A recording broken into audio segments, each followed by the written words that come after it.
Well, he looks at me, and I look at him, and he looks at me, and I look at him, and he looks at me, and I look at him, and he says, Geralt of Rivia, Witcher.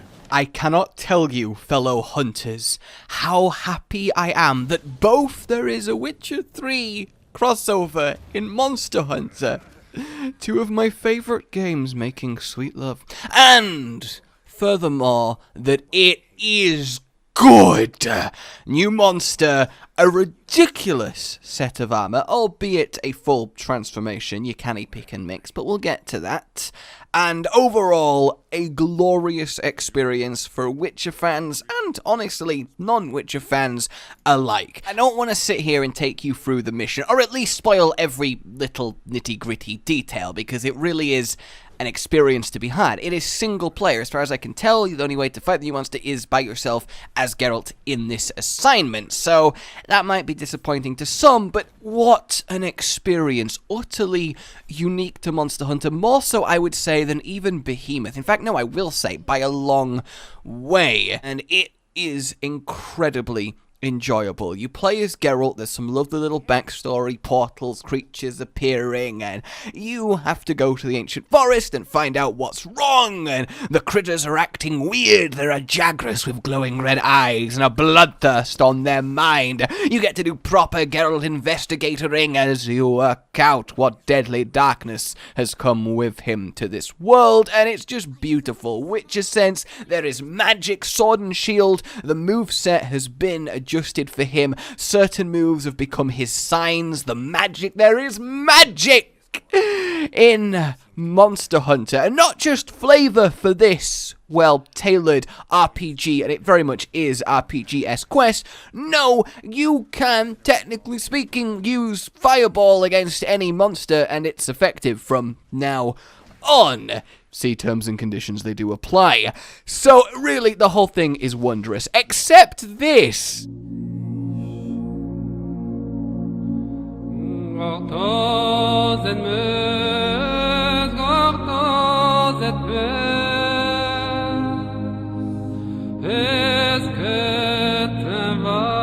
But I think a single Pookie Pookie is worth the sacrifice. Geralt's voice actor is here, it's genuinely him, his usual dry humour and sarcasm as he interacts with all the NPCs we've come to know, maybe not love, most of them are bland, but that's fine!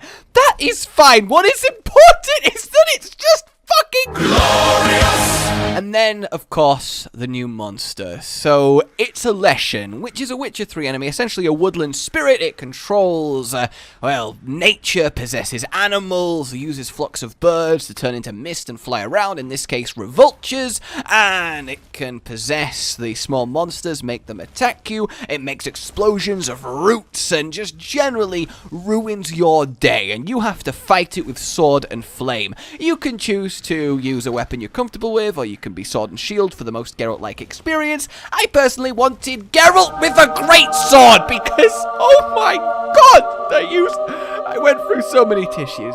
Alright, and you fight him through the forest, a full-on new moveset. Hell, it's a bipedal monster in Monster Hunter, and no, King Shakalaka, whoa, it does not count. Okay, it does not count. This is amazing. You're avoiding blasts of wood and gnarly roots as they try and bleed you out, and really you'll be covered in bleed a lot during this fight. And look, as far as I can tell, it is single player. It is repeatable, there are secrets to find, you can discover lots of little fun things around the map, and all in all, it's just...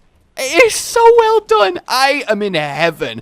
And then you eventually, when you kill him, he has materials. You carve him, you get rewards, and you use them to craft the weapons. You can make his silver and iron swords as a sword and shield, and you can make his armor. And then next week, we're going to get a event quest for an ancient Leshen, even more powerful, where Ciri will come into play. The thing is with Ciri, it totally could make canonical sense that she's visited the Monster Hunter world. I mean, she's visited Cyberpunk's world that's going to come out, and I'm looking forward to that a lot. So, you know, her portal jumping, world shifting shenanigans means that you could just put Ciri in any game and it's believable. Don't fucking look at me like that. That's a weird looking fucking cat. What a crossover! What a crossover! So, the armor then. It is very, very well done. And normally, I'm not a fan of full transformations, but I guess I now know what it feels like to be a huge, just supporter of the transformation armor in question, because I am totally happy to run around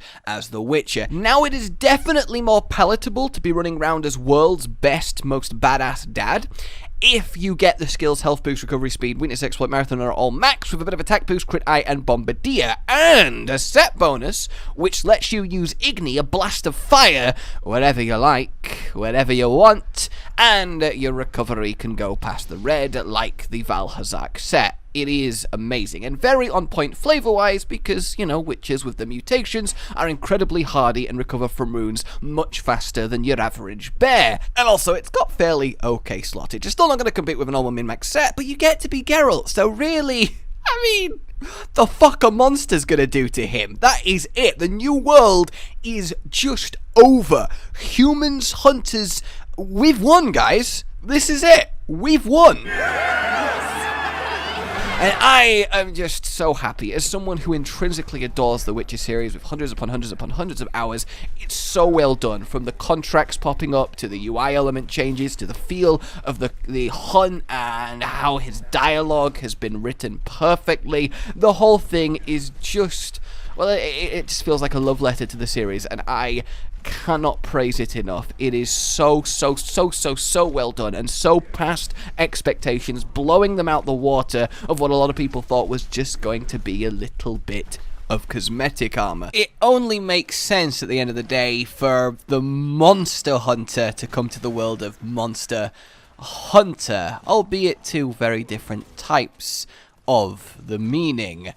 And honestly, quite poetic that Geralt himself would stand no chance against the mighty beast that we face off, for hunters are just ridiculously strong, but at the same token, those same hunters have no chance against something like the Leshen, with its almost magical, mystical powers. We can't defend against root explosions and essentially magic. So it's very neat that they create a situation in which, yeah, the hunter can't handle it. You get told essentially, look, just keep the normal monsters away from Geralt, let him finish this problem, have fun. And I love that little dynamic that they had going on. So there we have it. That is a quick blast TLDR of my opening thoughts and what there kind of is with the Witcher 3 crossover. There's still plenty more to explore, find out, secrets, little gritty details, especially as the next hunt is added, but in the general broad strokes, it is expertly done, and you will find a lot of fun, even if you're not a Witcher fan, but if you are going to have the time of your life.